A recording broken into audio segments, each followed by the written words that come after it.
Good afternoon, students. See, students, two parts of this story, the rat trap, we have already studied, in which we have seen that this rat trap seller, vagabond, the tramp, they are the same person, peddler. Don't get confused. Okay? If these words are asked and the question is asked, that means the person is same, the rat trap seller.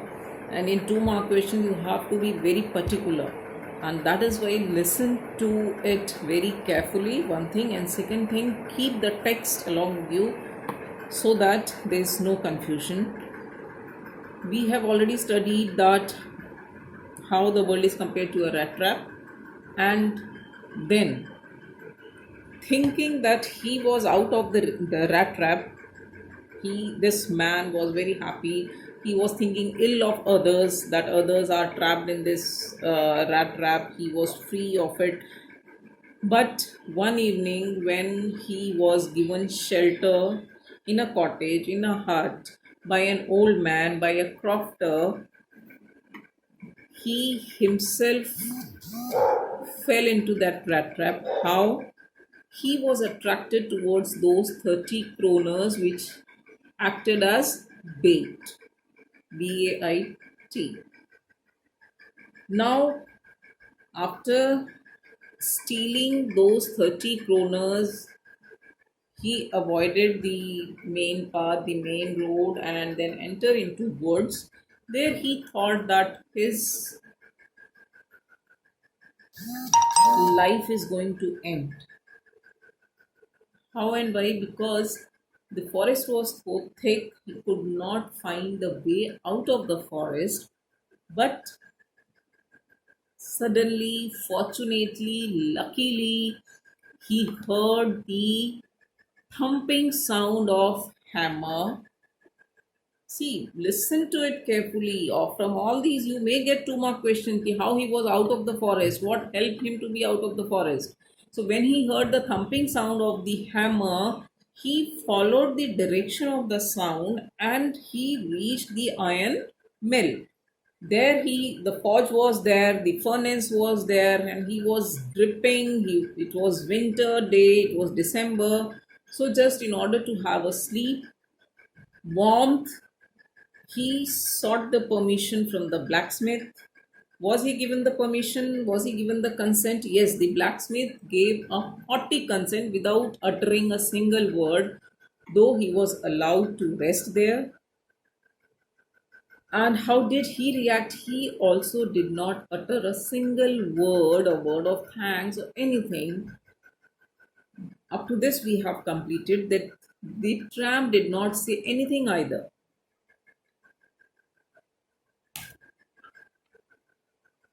He had not come there to talk, but only to warm himself and sleep.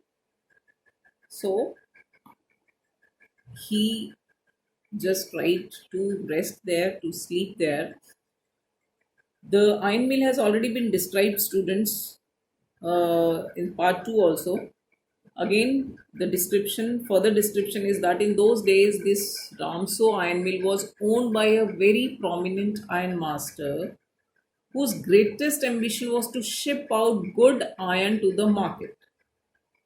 Blacksmith who was working there was not the owner of the iron mill.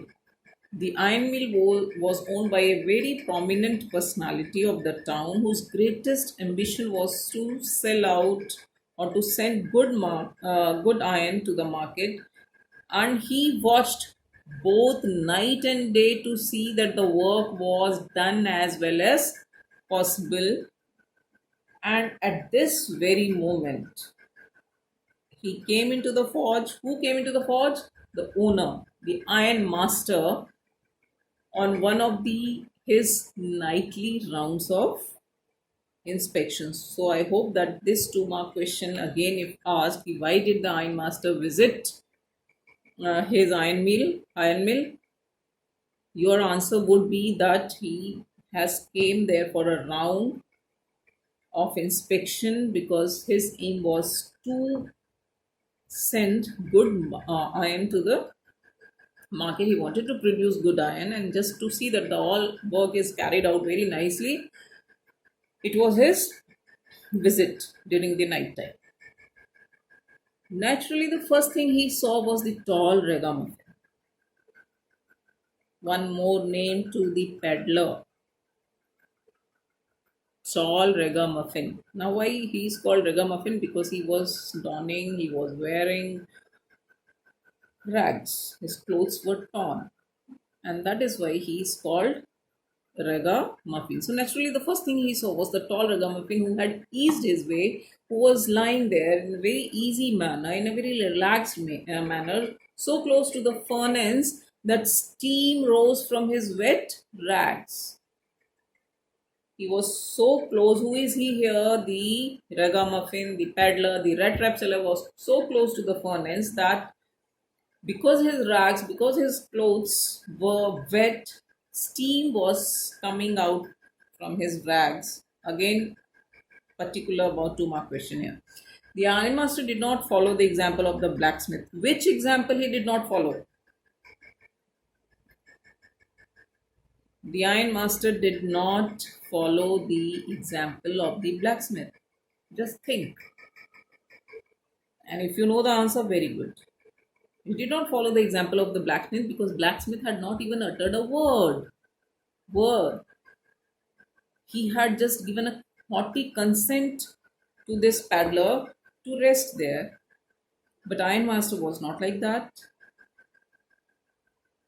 The blacksmith, again I am repeating the line from the text. The ironmaster did not follow the example of the blacksmith who had hardly deigned to look at the stranger. Who here again?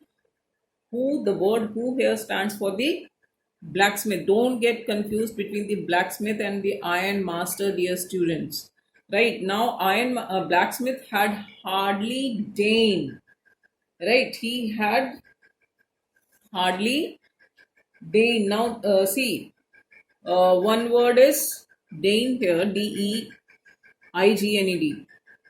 Deign means otherwise when we think something fit for something. Here it means who had hardly deigned to look at the stranger means he hardly bothered. So here it means bothered. Otherwise also you can think that the blacksmith had hardly thought fit or appropriate to look at the stranger or talk to him. Okay, so deign, underline this word. Who had hardly deigned to look at the stranger. He walked close to him. Again, he. He here is thing. He here is the iron master. The iron master walked close to him. Him is the paddler. Looked him over very carefully and then tore off his slouch hat. Removed his slouch hat. Slouch hat, you understand, this type of turn is there in the hat, which somehow it is not proper when you are when you are wearing that type of slouch hat. You can look at somebody. So he just tore off his slouch hat to get better view of his face, of the peddler's face, and see what he uttered first. Mark it. But of course, it is you, Neil Soloff. Means the ironmaster is calling the peddler with name. It is you, Niels Olof, he said. How you look? It's very strange that you are in rags and you look very poor. How you look? The man with the rat traps had never before seen the ironmaster at Ramso and did not even know what his name was. See the contradiction. The ironmaster was calling him by name, whereas this peddler, the red trap seller, he had not seen him before and even did not know who he was, what his name was. But he was very smart and he had already fallen into the rat trap. This is the second example, students. But it occurred to him, to the peddler, that if the fine gentleman means the ironmaster, thought that he was an old acquaintance, that the peddler was an old acquaintance known to him. He might perhaps throw him a couple of kronas, means give him some money. Therefore, he did not want to undeceive him all at once. I hope it is clear to you that when the ironmaster called him by name, by some particular name, Niels Olof, what was the reaction of the peddler? He knew that this ironmaster was unknown to him, but he did not undeceive him, means he did not reveal the truth. He did not tell the ironmaster his real identity. Why? Simply because he thought that if is considered as an old acquaintance by the ironmaster, maybe the ironmaster will give him some kronas, some money. So this is the second instance that again he is in the rat trap. And see how yes, God knows things have gone downhill with me, things have gone very bad with me. To go downhill means when you come down in something that is downhill, he said. The peddler replied. So this is the reply of the peddler, students. Underline it and be very attentive. You should not have resigned from the regiment, said the ironmaster. Now, which old acquaintance the ironmaster was thinking the peddler to be? If this is the question, here is the answer, students. The ironmaster was thinking that he was his regimental friend from the army. And that is why the ironmaster is saying that you should not have resigned from the regiment, said the ironmaster. That was the mistake. If only I had still been in the service at the time. Means the ironmaster was also in the army, and he said that if I had been in the service, that means he had left maybe because of a business or something like that. So he had left the army. So he says, if I had still been in the service at the time, it never would have happened. What? It here means what? It never would have happened means the peddler would not have left the army too. Means he would have been in the army. Who? The peddler, the ragamuffin, the vagabond. So it would never have happened. Well, now of course you will come with me. Come home with me. So this is the invitation of the ironmaster, the master of that iron mill. He invited the peddler to his home. Now, what was the reaction? To go along up to the manor house, to the owner's house, and be received by the owner like an old regimental comrade, old army friend.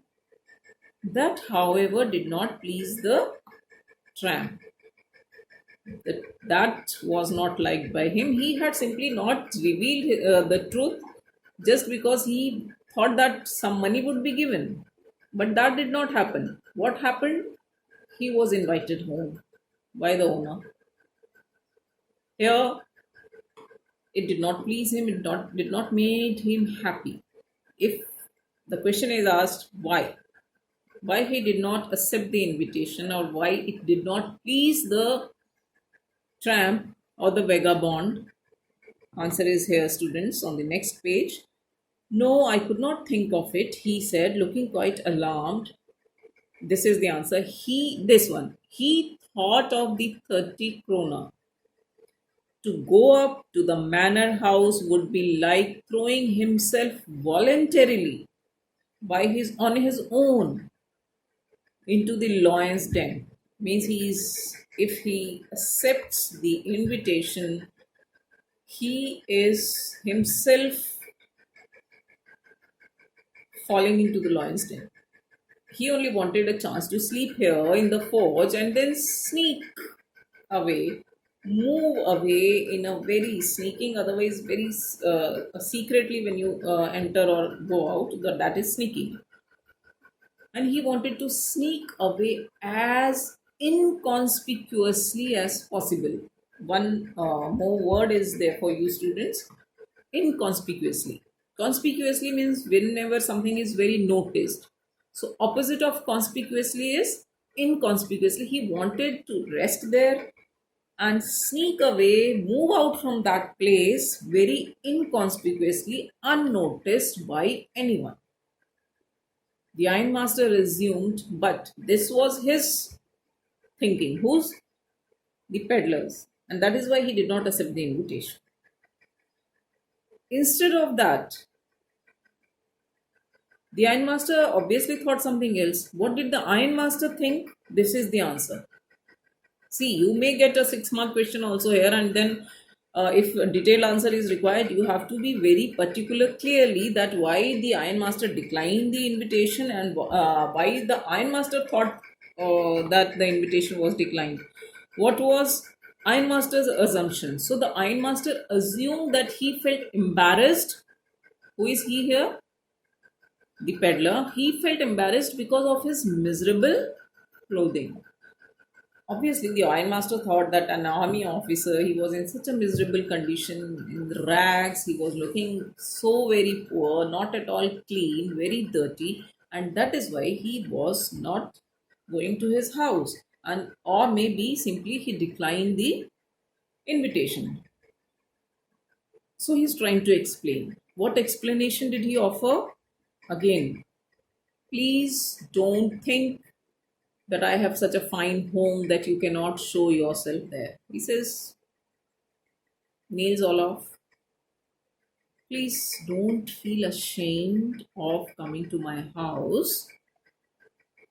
Don't feel ashamed that you cannot show yourself there, he said. The ironmaster said. Elizabeth is dead. Elizabeth, his wife, the ironmaster's wife, he said, Elizabeth is dead, and as you may already have heard it, my boys are abroad, means even my sons, the ironmaster's sons, they are abroad to some other country, and there is no one at home except my oldest daughter and myself. So, total, how many people are there in the ironmaster's house? Two: the ironmaster himself and his eldest daughter. We are just saying that it was too bad we did not have any company of for Christmas. Now come along with me and help us make the Christmas food disappear a little faster. So this is the, he said that we only two people reside in our house, and it would be a pleasure that you come to us celebrate Christmas. The ironmaster assumed that he felt, sorry, next paragraph. But the stranger said no and no and again no. And the ironmaster saw that he must give in. Give in and give up. These are two phrases, students, and there is a difference in the meaning. I won't tell you. You find out on your own, and then I will give you to make sentence over it. Here, the ironmaster saw that he must give in. It looks as though Captain Von Stale, one more name for the peddler, Captain Von Stale preferred to stay with you tonight, said John Storm. This is the name of the blacksmith. He said to the master blacksmith and turned on his heel, means he moved from there. He went out from the iron mill. Who? The ironmaster. Simply saying that this fellow, the Captain Von Stale, the peddler, he wants to stay with you. But he laughed to himself. The ironmaster laughed to himself as he went away, and the blacksmith, obviously, he was an employee who knew him, understood very well that he had not said his last word. Means something was remaining. The ironmaster had not said his last word yet. And what was the sign of it according to the blacksmith? 2 mark question or 1 mark question in reference to context, students? Because As he left, as the ironmaster left the iron mill, he laughed, which, according to the blacksmith, was a sign that he had not fully given up. He has not fully surrendered, and some action would be very soon followed. And he had not said his last word, means something was remaining. And it was not more than half an hour before they heard the sound of carriage wheels outside the forge. A carriage had come and a new guest came in, but this time it was not the ironmaster. He had sent his daughter. Why has he sent his daughter? To invite the peddler, Captain Wonsdale, Niels Olaf home. So this time it was the ironmaster's daughter, apparently hoping that she would have better powers of persuasion than he himself. See, students, this many times 6 mark question has appeared from this portion also. Why do you think that the ironmaster's daughter has better power of persuasion? So the answer will follow. Just mark it. In 2 mark also you will get a short question regarding this, and in 6 marks also it has appeared in the board examination earlier also, right? Now a new guest, the daughter of the ironmaster has come. Why she has come, how she has come, the details are here and you have to be very attentive. She entered, followed by a valet. Valet here means a male servant, male attendant, you can say. Carrying on his arm, that servant, that valet was carrying a big fur coat. She was not at all pretty. She is described here. Just underline this. She was not at all very beautiful or pretty, but she seemed very modest, very elegant, and quite shy. In the forge, everything was just as it had been earlier in the evening. The master blacksmith had his apprentice still sat on their bench. See, students, there is one more word, that is apprentice. Apprentice is one who learn some kind of one who people who are in the stage of learning some kind of skill. Okay, especially related to engineering works, something like that. So those people who are still in the learning position, they are called apprentice. So the blacksmith was there. The master blacksmith and his apprentice still sat on their bench, and the iron and charcoal still glowed because fire was there. So still glowed in the furnace. The stranger had stretched himself out on the floor. Obviously there was no cot, there was no bed, so he had stretched himself on the floor and lay with a piece of pig iron under his head as a pillow, and his hat pulled down over his eyes. So he had covered his eyes with his hat, and as soon as the young girl caught sight of him, saw him, she went up and lifted his hat. The man was evidently used to sleeping with open eye. This was very strange, students. The man, the peddler, was used to sleep with one eye open. One eye open. Mark it. He jumped abruptly. Obviously, when somebody removed his hat from his eyes, he jumped up abruptly and seemed to be quite frightened. Who she is? The girl introduced herself. My name is Edla Wilmanson, said the young girl. My father came home and said that you wanted to sleep here in the forge tonight, and then I asked permission to come and bring you hope to us. I am so sorry, Captain, that you are having such a hard time, that you are going through such a hard time. Now, she was a very good reader of character, also, students. This paragraph is very important. She looked at him compassionately in a very sympathetic manner, with all sympathy, compassionately, with her heavy eyes, and then she noticed that the man was afraid. Either he had stolen something. Who is making out this? The girl, Edla Wilmanson, the ironmaster daughter. She easily made it out that either he has stolen something or else he had escaped from jail. And she thought, and very quickly she added, "You may be sure, Captain, that you will be allowed to leave us just as freely as you came." Means she assured her that please do visit our home, don't be afraid, because as freely as you are invited in our house, in the same free manner you will be able to move out from our house. Nothing will happen to you. So this is the assurance also that she is giving. I'm repeating it. You may be sure, Captain. She is also calling him by the name Captain, Captain in the army. You may be sure, Captain, that you will be allowed to leave us just as freely as you came. Now, who are us here? Us, the Ironmaster, and this girl, Edla Wilkinson. Only please stay with us over Christmas Eve. She said in such a friendly manner that the rat trap peddler must have felt confidence in her.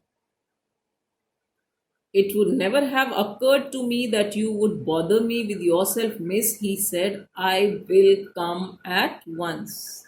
And he agreed.